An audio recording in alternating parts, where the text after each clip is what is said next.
First off, breaking news tonight in the medical mystery in Leroy, New York. The EPA just announced, get this, they are going to remove the barrels from a site, the spill site we've been reporting about, the derailment site, not far from the high school. And the New York Department of Health released a report tonight. They did not find, it is their conclusion, there was no infectious or environmental causes for what's happening to a cluster of people in Leroy. I've read the report. It's pretty good. We have two stories here. We have teen girls and an older woman, suffering from possible conversion disorder. The school is not being upfront with parents, according to parents, about what is happening, leaving some parents to pull their kids out of school. Joining me tonight, I have, first of all, Aaron Brockovich's associate, who is conducting his own test in Leroy, Bob Bocock, who's been with us through this story. Bob, how do you feel about the barrels getting moved? Oh, I think it's great news, and I applaud both the senators from New York as well as the local congresswoman. Sometimes it takes action from the top down to get the regulatory agencies to react. It seems pretty cool. I mean, we've been reporting this story. There are those toxic drums alongside of me here. Do you think perhaps, Bob, they found something when they tested those drums? Perhaps. I've been suspicious that they would find anything from the very beginning. The TCE is a volatile compound, so it's going to evaporate and it's going to go right back out into the environment. And most of the barrels that we had observed were almost about half full because of just the weather activity on them. They've leaked out. So, I would be suspicious if they actually found TCE. However, in reading the report that you just referred to from the New York Department of Health, where they're actually finding the 5 parts per billion in the water in the rock quarry, indicates to me that the levels are so high that perhaps there are actually remnant levels found in the barrels as well as in the water. For water to have 5 parts per billion in a surface water setting like that, it's pretty remarkable, because this is the type of chemical that wants to vaporize. That's why it's called a volatile organic. It wants to go into the air. It wants out of the water. So for the state to actually find it in the rock quarry is an interesting finding for me. And again, our concern is that it has concentrated somewhere and that the floods last summer somehow brought them out. Joining us, I've got a mother who is concerned and wants help and answers, Melissa Cianci, and our HLN correspondent, Jim Spellman, in Leroy. Now, we know about the barrels. What about the EPA report, Jim?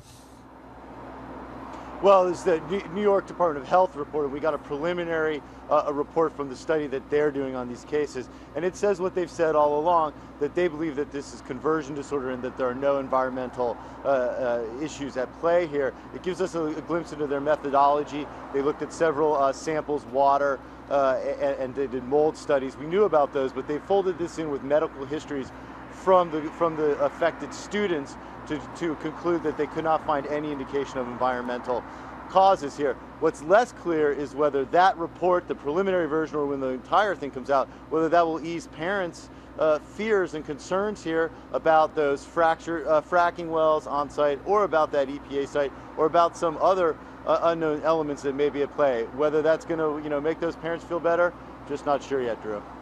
Well, Jim, I'm glad you're standing there with a parent, so I can ask that very question. I read the report too, and it was well done. It was fairly complete. I mean, real pros working on it for sure, as those who are treating the girls in New York. There are two leftover unanswered questions, which is, could TCE be concentrating somewhere and then having come up in the flood? They did not explain anything like that. And the fracking issue that you bring up, Jim, as well. So, Melissa, is it reassuring to hear the New York State Department investigation has revealed no reasons for the school to shut down?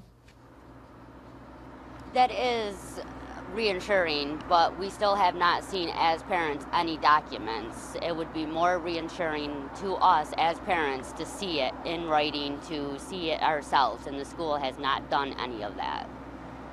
So you feel like the administration needs to be a little more transparent, a little more forthcoming. Is that right? Correct. Speaking of that, if the control would help me out, before I read the New York State Department's investigation, I'm not sure I will have a chance to. We've sort of discussed it, and we've said it's, I want to show you a letter from the school now that we brought the school up. Yes, if you would, I have an email from the school superintendent to a parent concerned about his child. It says, "Hi, Don. As a matter of fact, we did have conversation with Bob Bocock." And Bob, I'm going to let you respond to this in just a second. We had Bob Bocock, we just spoke to him yesterday, and we asked him to submit his work plan proposal for testing so that we could share it with LEADER. That's an organization, I guess, that's they've hired to do the environmental investigation. And he refused to do so. We were advised by LEADER that this is the standard procedure that people follow when they want to collaborate in these matters. If and when he decides to share his plan with Leader, we will ask Leader to consider his plan and advise on how best to share the information. Bob, did you, I think that's from Kim Cox, the superintendent of schools. Did she talk to you yesterday? No, I have not spoken with Ms. Cox at all. We did try to correspond via email this afternoon because I was as perplexed from receiving that email as anyone would be.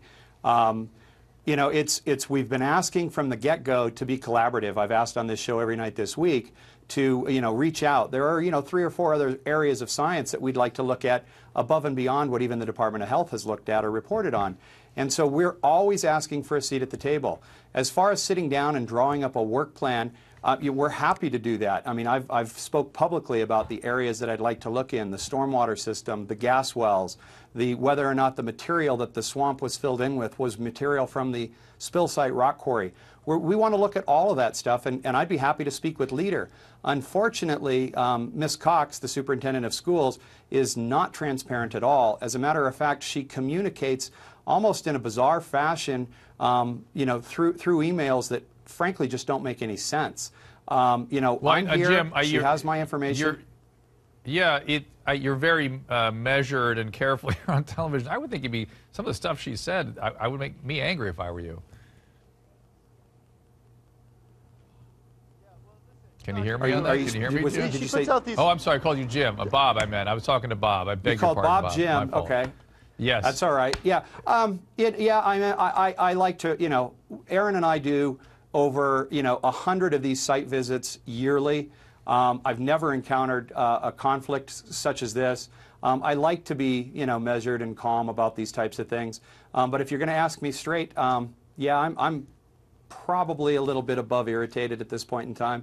Okay. You could call it pissed off. Well, I wish I could tell. You could call it pissed I want to go off. back to back to Melissa. Melissa, I've spoken to your daughter. How's she doing? Everything going okay with her? My daughter is doing fine. It's just we are not getting answers. The school is not communicating with us as parents either. Not only are they not communicating with Aaron's team, they are not communicating with us. We have no idea what is going on. And Dr. Drew, let me jump in here because, Jim, I'm going to interrupt you. Jim, I think tonight there's a meeting with the school, is there not, where they're going to present to parents their findings of the New York Health Department. Is that accurate? It's going to be tomorrow morning. They're going to have their meeting. It's going to be the first time that anybody in the media or the public is going to be able to speak with Superintendent Kim Cox. And I just have to jump in here, Dr. Drew. She puts out these very bizarrely worded emails blaming Bob Bocox and Aaron Brockovich, blaming the media for making the girls' conditions worse. Now, you know, we're big kids here. We can take media criticism, but what the parents are telling me is it's the lack of communication from the school that they're concerned is making their daughter's condition worse, and that only by speaking through the media and advocates like Bob Bocock and Aaron Brockovich do they feel like they have a chance to get any of that kind of response. And that's not only from the parents of the affected children. People walk up to our satellite truck, they come up to us at lunch, and they tell us this every single day that we've been here, Dr. Drew. Yeah. That they appreciate you being there and keep up the good work. Is that basically what you're getting from the town? Yes, from the vast majority of people. Not only that, not only keep up the good work and, you know, that sort of thing, but help us find concrete answers. Help us get the information we need. Help the tests get done. Well, and my hope is that we will rule out serious stuff going on here. It's just about a lot of questions, and let's make sure that this is conversion. Exactly. Let's make sure that these kids have not had a toxic insult, and let's make sure no one else is at risk. Coming up, thank you guys. Thank you, Jim. Thank you, Melissa. Thank you, Bob. We're going to